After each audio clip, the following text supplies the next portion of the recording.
ಬಾಗಿಲು ಹಾಕೊಂಡು ಕೂತ್ರೆ ಯಶಸ್ಸು ಸಿಗೋದಿಲ್ಲ. ನಮಸ್ಕಾರ ಫ್ರೆಂಡ್ಸ್, ವಿಕೆ ಮೀಡಿಯಾ ಚಾನೆಲ್ಗೆ ಸ್ವಾಗತ. ನಾನಿವತ್ತು ನಿಮ್ಮೊಂದು ಕತೆ ಹೇಳ್ತಿದ್ದೇನೆ. ಒಬ್ಬ ರೈತ ಇದ್ದ. ಅವನು ಜೋಳ ಬೆಳೀತಾ ಇದ್ದ. ಪ್ರತಿ ವರ್ಷ ಕೃಷಿ ಮೇಳದಲ್ಲಿ ಅವನ ಜೋಳದ ಬೆಳೆಗೆ ಫಸ್ಟ್ ಪ್ರೈಸ್ ಬರ್ತಾ ಇತ್ತು. ಈ ಬಾರಿ ರಾಷ್ಟ್ರ ಮಟ್ಟದ ಕೃಷಿ ಮೇಳದಲ್ಲೂ ಕೂಡ ಅವನಿಗೆ ಫಸ್ಟ್ ಪ್ರೈಸ್ ಬಂತು. ಒಬ್ಬ ನ್ಯೂಸ್ ರಿಪೋರ್ಟರ್ ಬಂದು ಅವನ ಪ್ರಶ್ನೆ ಮಾಡ್ತಾನೆ, ಏನ್ ಸರ್ ನಿಮ್ಮ ಜೋಳದ ಗುಟ್ಟು, ಪ್ರತಿ ವರ್ಷ ನೀವೇ ಫಸ್ಟ್ ಪ್ರೈಸ್ ಬರ್ತೀರಲ್ಲ ಅಂತ ಕೇಳ್ತಾನೆ. ಅದಕ್ಕೆ ರೈತ ಈ ತರ ಉತ್ತರಿಸ್ತಾನೆ, ಸರ್ ಇದ್ರಲ್ಲಿ ಯಾವ ಗುಟ್ಟು ಇಲ್ಲ, ರಟ್ಟು ಇಲ್ಲ. ನಾನು ಪ್ರತಿ ವರ್ಷ ಬೆಳೆ ಬಿತ್ತೋಕ್ಕಿಂತ ಮುಂಚೆ ನಾನು ಯಾವ ಬೆಳೆಯನ್ನ ಬಿತ್ತುತ್ತೇನೋ ಅದು ತುಂಬಾ ಗುಣಮಟ್ಟದ್ದಾಗಿರುತ್ತೆ ಮತ್ತು ಅದೇ ಗುಣಮಟ್ಟದ ಬೆಳೆಯನ್ನ ನಾನು ಅಕ್ಕಪಕ್ಕದ ರೈತರಿಗೂ ಕೂಡ ಕೊಡ್ತೇನೆ. ಸೊ ಅವರು ಕೂಡ ನನ್ನ ತಳಿಯ ಬೀಜವನ್ನೇ ಬಿತ್ತುತ್ತಾರೆ. ಇದೇ ನನ್ನ ಸಕ್ಸಸ್ ಸೀಕ್ರೆಟ್ ಅಂತ ಹೇಳ್ತಾನೆ. ಆಗ ವರದಿಗಾರನಿಗೆ ಆಶ್ಚರ್ಯ ಆಗತ್ತೆ, ಏನ್ ಸರ್ ಫ್ರೀಯಾಗಿ ಈ ಬೀಜನ ಕೊಡ್ತೀರಾ, ಆದ್ರೆ ಅವರು ನಿಮ್ಗೆ ಕಾಂಪಿಟೇಟರ್ ಆಗಲ್ವಾ, ನಿಮಗೆ ಇದು ಲಾಸ್ ಅಲ್ವಾ ಅಂತ ಕೇಳ್ತಾನೆ. ಆಗ ರೈತ ಹೇಳ್ತಾನೆ, ಏನ್ ಸರ್ ಹೀಗೆ ಹೇಳ್ತಿದ್ದೀರಾ, ನಿಮಗೆ ಗೊತ್ತು ಯಾವುದೇ ಬೆಳೆ ಆಗ್ಲಿ, ಅದರಲ್ಲೂ ಜೋಳದ ಹೂವಾದಾಗ ಗಾಳಿಗೆ ಅದರ ಪರಾಗ ತೇಲ್ಕೊಂಡು ಹೋಗಿ ಪಕ್ಕದ ಬೆಳೆ ಮೇಲೆ ಬೀಳ್ತದೆ. ಸೊ ಈಗ ನಮ್ಮ ಅಕ್ಕಪಕ್ಕದ ರೈತರು ಎಲ್ಲಾದ್ರೂ ಕಳಪೆ ಗುಣಮಟ್ಟದ ಬೆಳೆಯನ್ನ ಬೆಳೆದ್ರೆ ಗಾಳಿಗೆ ಅವರ ಜೋಳದ ಪರಾಗ ನನ್ನ ಜೋಳದ ಮೇಲೆ ಬಿದ್ರೆ ಅವಾಗ ನನ್ನ ಜೋಳವು ಹಾಳಾಗ್ತದೆ. ನಾನು ಎಷ್ಟೇ ಗುಣಮಟ್ಟದ ಬೀಜ ಬಿತ್ತಿದ್ರೂ ಕೂಡ ನನ್ನ ಬೆಳೆ ಕೂಡ ಹಾಳಾಗ್ತದೆ. ಒಂದು ಬೆಳೆ ಫಸಲು ಬರ್ಲಿಕ್ಕೆ ಬರೀ ನಮ್ಮ ಬೀಜ ಬಿತ್ತನೆ ಮತ್ತು ನಮ್ಮ ಆರೈಕೆ ಅಷ್ಟೇ ಅಲ್ಲ, ಪರಾಗಸ್ಪರ್ಶ ಕ್ರಿಯೆ ಕೂಡ ಅತ್ಯಂತ ಇಂಪಾರ್ಟೆಂಟ್ ಆಗುತ್ತೆ.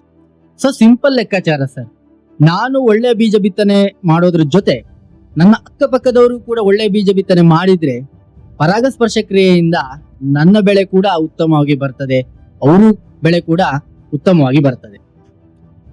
ರೈತನ ಈ ಒಳನೋಟನ ನೋಡಿ ಈ ವರದಿಗಾರ ದಿಗ್ಭ್ರಮೆಗೊಳ್ತಾನೆ.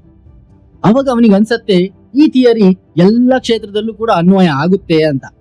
ಅದೆಷ್ಟು ಸತ್ಯ ಅಲ್ವಾ? ಈಗ ನಾವು ಅನ್ಕೊಳ್ತೀವಿ ನಾವು ಬೆಳಿಬೇಕಾದ್ರೆ ಅದಕ್ಕೆ ಮುಖ್ಯ ಕಾರಣ ನಾವೇ ಅಂತ. ನಾವು ಕಷ್ಟಪಟ್ರೆ ಸಾಧನೆ ಮಾಡಬಹುದು ಅಂತ.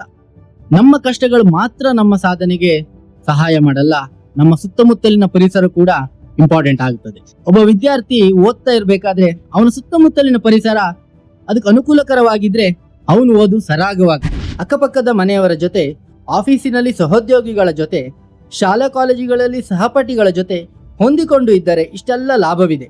ಎಲ್ಲರೂ ನೆಮ್ಮದಿಯಿಂದ ಬದುಕಬಹುದು. ಯಾರಿಗೆ ಒಳ್ಳೆಯ ಬದುಕು ಬೇಕೋ ಅವರು ಬೇರೆಯವರಿಗೆ ಸಹಾಯ ಮಾಡಬೇಕು.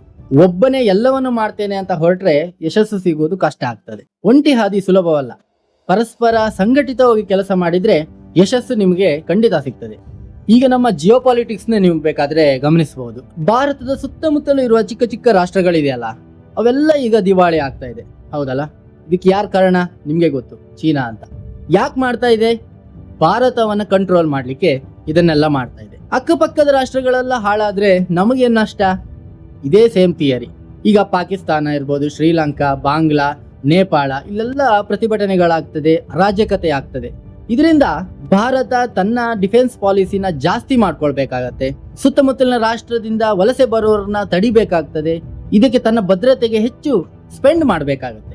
ಅವಾಗ ಭಾರತ ಅಭಿವೃದ್ಧಿ ಕಡೆ ಗಮನ ಹರಿಸುವುದು ಬಿಟ್ಟು ಡಿಫೆನ್ಸ್ ಕಡೆ ಫೋಕಸ್ ಮಾಡ್ಬೇಕಾಗತ್ತೆ. ಅದೇ ಅಕಸ್ಮಾತ್ ಸುತ್ತಮುತ್ತಲಿನ ರಾಷ್ಟ್ರಗಳು ಸುಭಿಕ್ಷೆಯಿಂದ ಇದ್ರೆ, ಅವ್ರು ಚೆನ್ನಾಗಿದ್ರೆ, ನಾವು ನಮ್ಮ ಡಿಫೆನ್ಸ್ ನ ಕಡಿಮೆ ಮಾಡ್ಕೊಂಡು ಅಭಿವೃದ್ಧಿ ಕಡೆ ಹೆಜ್ಜೆ ಹಾಕಬಹುದು. ಹಾಗೆ ನಮ್ಮ ಸುತ್ತಮುತ್ತಲಿನ ರಾಷ್ಟ್ರಗಳು ಪರ್ಚೇಸಿಂಗ್ ಪವರ್ ನಲ್ಲಿ ಬೆಸ್ಟ್ ಆಗಿದ್ರೆ ನಮ್ಮ ಪ್ರಾಡಕ್ಟ್ ಗಳನ್ನ ಅವರು ಖರೀದಿ ಮಾಡ್ತಾರೆ. ಇದರಿಂದ ನಮಗೂ ಲಾಭ. ಇದೇ ತರ ನಮ್ಮ ಸುತ್ತಮುತ್ತಲಿನವರು ಚೆನ್ನಾಗಿದ್ರೆ ನಮಗೆ ಲಾಭ ಆಗ್ತದೆ. ಸೊ ನಮ್ಮ ಸುತ್ತಮುತ್ತಲಿನವರು ಚೆನ್ನಾಗಿರೋದು ನೋಡಿ ಹೊಟ್ಟೆ ಕಿಚ್ಚು ಪಡೆದೆ ಅದರಿಂದ ನಮಗೇನ್ ಲಾಭ ಸಿಗತ್ತೆ ಅಂತ ಆಲೋಚನೆ ಮಾಡೋಣ. ಇದಕ್ಕೆ ಭಾರತ ಸಂಸ್ಕೃತಿ ವಸುಧೈವ ಕುಟುಂಬಕಂ ಸರ್ವೇ ಜನ ಸುಖಿನೋ ಭವಂತು ಎನ್ನುವ ಮಾತನ್ನ ಆಡಿದ್ದು. ನಮ್ಮ ಯಶಸ್ಸಿಗೆ ನಮ್ಮ ಸುತ್ತಮುತ್ತಲಿನ ಪರಿಸರ ಎಷ್ಟು ಇಂಪಾರ್ಟೆಂಟ್ ಅಂತ.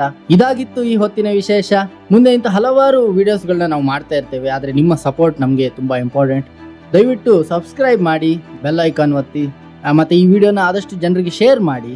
ಒಂದು ಒಳ್ಳೆ ವಿಷಯಗಳನ್ನ ಆದಷ್ಟು ಎಲ್ಲರಿಗೂ ಶೇರ್ ಮಾಡಿ. ಇದರಿಂದ ನಿಮಗೂ ಒಳ್ಳೆಯದಾಗಿ. Thank you.